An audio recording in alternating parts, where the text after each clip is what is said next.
एक लड़का जिसकी पैदाइश बिहार के मुजफ्फरपुर की है, परवरिश कार्डिफ में, जबकि वो रहता बैरी में। 4 साल का हुआ तो माँ बाप के साथ दिल्ली आया। जब 12 बरस का हुआ तो ब्रिटेन पहुंचा। पढ़ने लिखने में होशियार था तो विदेश में पढ़ने के लिए स्कॉलरशिप मिली। पैसे कम पड़े तो माँ बाप ने पुश्तैनी जमीन बेच दी ताकि उसके सपने पूरे हो सकें। उस दिन नौजवान ने घर वालों को निराश नहीं किया। ऑक्सफोर्ड यूनिवर्सिटी में दाखिला लिया।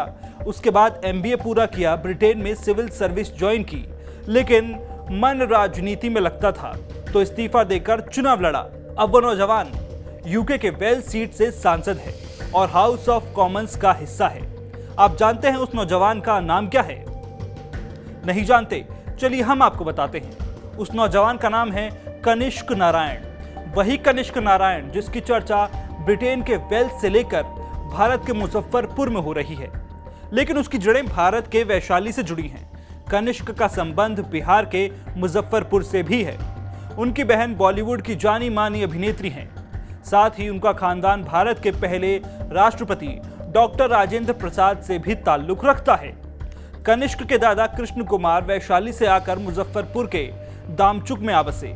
मुजफ्फरपुर डिस्ट्रिक्ट बोर्ड के चेयरमैन हुए। यहीं उन्होंने SKJ लॉ कॉलेज की स्थापना की। उनके 3 बेटों में से सबसे छोटे बेटे का नाम है संतोष कुमार। कनिष्क उनके ही बेटे हैं। कनिष्क का जन्म 1991 में मुजफ्फरपुर में सौंधों में हुआ। पिता संतोष कुमार और मां चेतना सिन्हा के साथ 1995 में दिल्ली चले आए।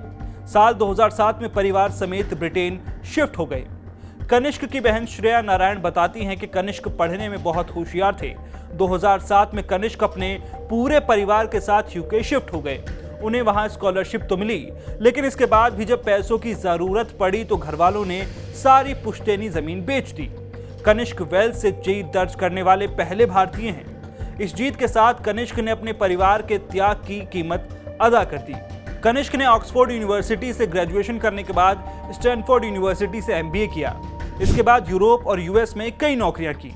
इस दौरान ब्रिटेन में सिविल सर्विसेज एग्जाम पास किया और गवर्नमेंट एडवाइजिंग मिनिस्ट्री में पब्लिक पॉलिसीज पर काम किया।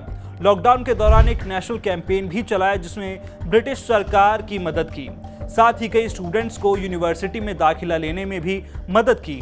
कनिष्क नारायण ने ब्रिटिश प्रधानमंत्री डेविड कैमरॉन और लिज ट्रस के साथ भी काम किया है। 2024 में चुनाव लड़ने के लिए नौकरी से इस्तीफा दिया और लेबर पार्टी के टिकट पर वेल्स से चुनाव लड़ा। कनिष्क ने अपने प्रतिद्वंदी कंजर्वेटिव अलुन केंट्स को बड़े अंतर से हराया। ब्रिटेन में 14 साल बाद लेबर पार्टी की सत्ता में वापसी हुई। इन चुनावों में लेबर पार्टी ने 650 में से 412 सीटें हासिल की। भारत के लिहाज से यह भी जीत कई मायनों में खास मानी जा रही है। भारतीय मूल के 29 सांसद चुनाव जीतकर हाउस ऑफ कॉमन्स में पहुंचे हैं। कनिष्क नारायण इनमें से एक हैं। कनिष्क की जीत से मुजफ्फरपुर के दामचुक में जश्न का माहौल है। उनके परिवार वालों का कहना है कि कनिष्क ने परिवार का नाम रोशन किया है। कनिष्क के पिता संतोष कुमार और मां चेतना सिन्हा कार्डिफ वेल्स में सॉलिसिटर हैं। चुनाव में जीत हासिल करने के बाद कनिष्क नारायण ने BBC वेल्स से बातचीत की। इस दौरान उन्होंने बताया कि मेरा फोकस वेल ऑफ ग्लैमरगन में लोगों को नौकरियां देने पर रहेगा। इससे उनके अंदर जागरूकता आएगी, साथ ही उनके आर्थिक हालात भी सुधरेंगे। मुझे लगता है कि हमने लेबर पार्टी में जो अहम बदलाव किए हैं उससे लोग खासा प्रभावित हुए हैं। उन्हें समझ में आ गया है कि हमारी पार्टी उनके हित में क्या चीजें करेगी। मैं इस समुदाय के प्रति काम करने के लिए दिन रात मेहनत करूंगा, ये मेरा वादा है। बता दें कनिष्क नारायण एक्ट्रेस श्रेया नारायण के भाई हैं। श्रेया ने बर्फी, रॉकस्टार, साहब बेबी और गैंगस्टर समेत दर्जन भर फिल्मों में काम किया है। श्रेया ने भी सोशल मीडिया पर पोस्ट कर छोटे भाई को जीत की बधाई दी है। उन्होंने लिखा, हमारे परिवार के लिए आज का दिन सबसे बड़ा है। 20 साल की कुर्बानी आज सफल हुई है। मेरे दादा दादी जहां भी हैं वो अपने पोते कनिष्क नारायण को सपने पूरे करते देखेंगे। यूके का अब तक का उम्र में सबसे कम छोटा MP मेरा भाई बना है। ये एक न्यूज़ थी जो हम सभी आप लोगों के साथ शेयर करना चाहते थे। कनिष्क नारायण के रिश्तों के तार भारत के प्रथम राष्ट्रपति डॉक्टर राजेंद्र प्रसाद से भी जुड़े हुए हैं। डॉक्टर राजेंद्र प्रसाद कनिष्क नारायण की दादी के दादाजी थे।